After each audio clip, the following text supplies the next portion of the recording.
In this section, we're going to cover some of the different Python implementations. So what each implementation will do is it'll read your Python code. So let's say you've written some Python code, and you can use any of the implementations that have been created.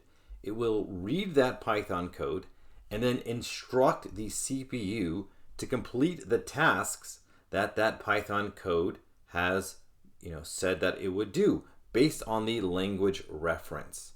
So again, there's a bunch of Python code. An implementation will look at that code and will send instructions to the CPU to complete whatever specific tasks that code says to do based on the language reference. So there are several different implementations. The original implementation is by the creator Guido. He has written, it's called CPython. So this is just because it's actually written in the language C. So that implementation which is a computer program, will look at Python and understand it based on this language reference over here, and then send the instructions to the CPU so that it can complete the task. Now there are other implementations such as IronPython, Jython for Java. PyPy is an implementation written in Python itself.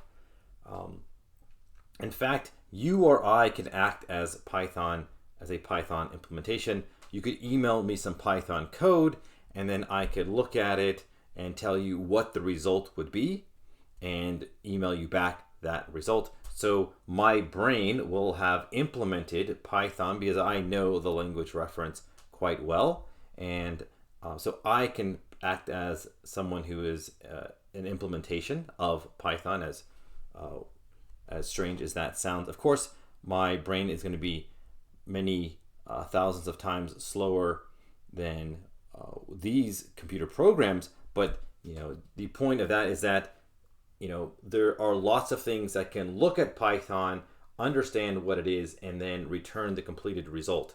So you can think of this as even in natural language, you can have all of these tasks as long as you have someone or some computer, something that can understand that task in the language and produce the correct result, then they have implemented that correctly. So again, I like to use this.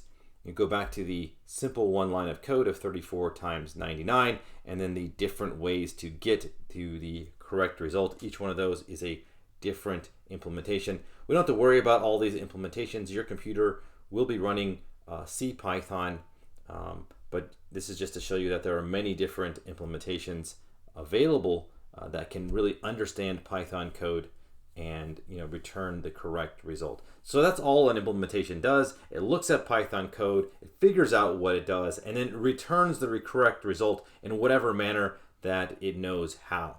So it might be this way, it might be the second way, it might be the third way, or the fourth way. As long as you get the correct result, then you have an implementation of Python.